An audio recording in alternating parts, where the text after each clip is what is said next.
Welcome back, champion.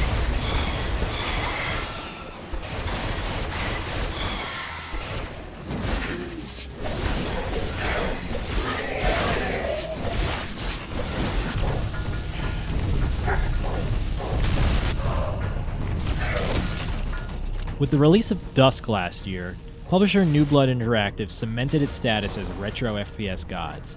Living up to the hype completely, the classically inspired shooter recreated an era of gaming that many thought was lost. In a way, you could call New Blood the modern-day, old-school id Software, what with its understanding of how to craft a sufficiently classic, meaty FPS campaign.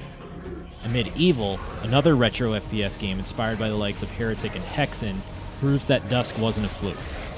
Amid Evil is chaotic, beautiful, and fiendishly clever. It has the same understanding for its source material as Dusk did, and manages to sidestep most of the issues that classic FPS games were plagued with. While not quite as good as Dusk, it's hard to be harsh on Amid Evil. Starting off in a hallway reminiscent of Quake, Amid Evil eases players into how it will play right from the get-go. You're able to roam around the gateway and get a feel for how your character moves all before you even fire a weapon, which is nice for acclimating yourself to what this game is all about. For all intents and purposes, it feels very classic and does a great job at setting up how atmospheric each level can be. When you do jump into the first episode, you may be surprised at how familiar things feel. Anyone with experience in 90s shooters should find themselves right at home. This is a pretty standard, low-stakes episode that gradually increases in difficulty before culminating in a boss fight. It's textbook FPS 101 level design, which almost gives you a bad impression that Amid Evil is going to be basic. Much like last year's Dusk, Amid Evil does not blow its load from the start. A big problem with retro shooters is that, due to the old shareware model, the first set of levels was typically the best of the bunch. When you're trying to convince people to buy your game, you want to put your best foot forward, but that usually meant the final levels were pretty forgettable. While not every episode in Amid Evil is of the same quality, the first one only represents about 15% of what you'll get throughout the campaign. People love to wax nostalgia about how classic games have very defined enemies with distinct personalities, and I think developer Indefatigable took that to heart. Instead of slowly introducing new enemy types in every episode, Amid Evil rewrites itself completely with different settings and styles for each passing act. If there is one thing that is an objective fact about the game, the lack of repetition is it. I wouldn't call the first episode generic by any means, but things get super kooky by the end. Amid Evil takes inspiration directly from Heretic, an oft-forgotten entry in id Software's catalog that had a more arcane twist to its style. With very unconventional weapons and opponents, Heretic stood out despite being a clone of Doom. Amid Evil captures that sense of style and flair, but crafts far more memorable levels and encounters than Raven Software was able to. I may have played an uncountable amount of FPS titles in my life, but I was still surprised by some aspects of Amid Evil. You'll begin in temples, progress to skyward castles, skulk around caverns, and eventually end up in an abstract void. That anyone was able to concoct the final episode is baffling, because I'm still having trouble figuring out what the hell I played. There are definitely lulls in the middle, with a few levels overstaying their welcome, but level variety and density are not something Amid Evil lacks. The only thing that really hurts this game's pacing is that the environments aren't as distinct as something like Dusk. It was super hard to get lost in Dusk because levels were decorated with eye-catching scenery in an effort to make important areas stand out. Amid Evil, while being very fetching, doesn't have that luxury. Each episode is unique, but the levels within them all look a little too similar. At least the armory stands out.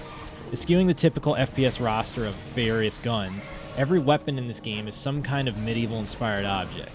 Your very first weapon is an arcane staff that fires out orbs of magic, and you'll soon be picking up a sword that shoots beams, a flail that launches spiked crystals through the air, and a staff that conjures up and disperses lightning.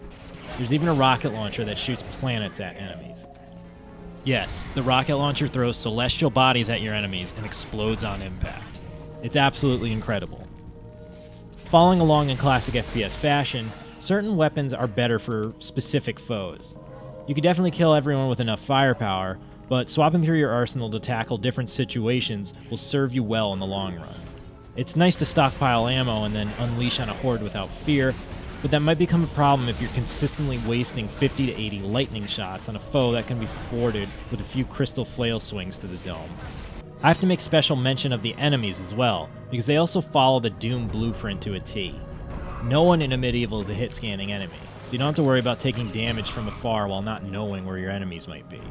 This is a heavily skill-based game, and understanding the movement of your character will see you succeed against overwhelming odds in a lot of scenarios. That doesn't mean a medieval is easy, though. Since this game puts more emphasis on enemy weaknesses, you could sometimes become swarmed with bastards and not react fast enough to the threat at hand. While using hotkeys to bring up specific weapons is great, I have to admit that even I struggled in a few areas because of the slower speed that your character changes weapons.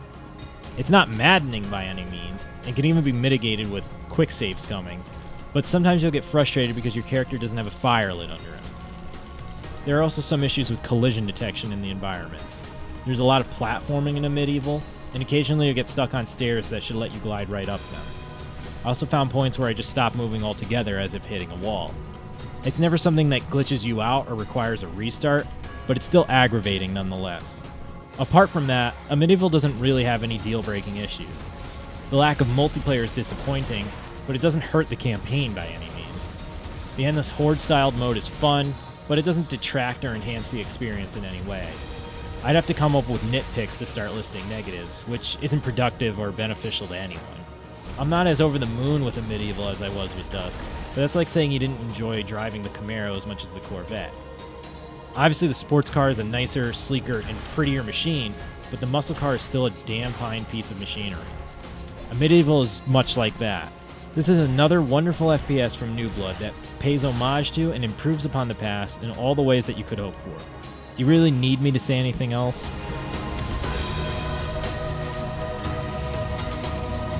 To check out this and other reviews, be sure to head over to Destructoid.com.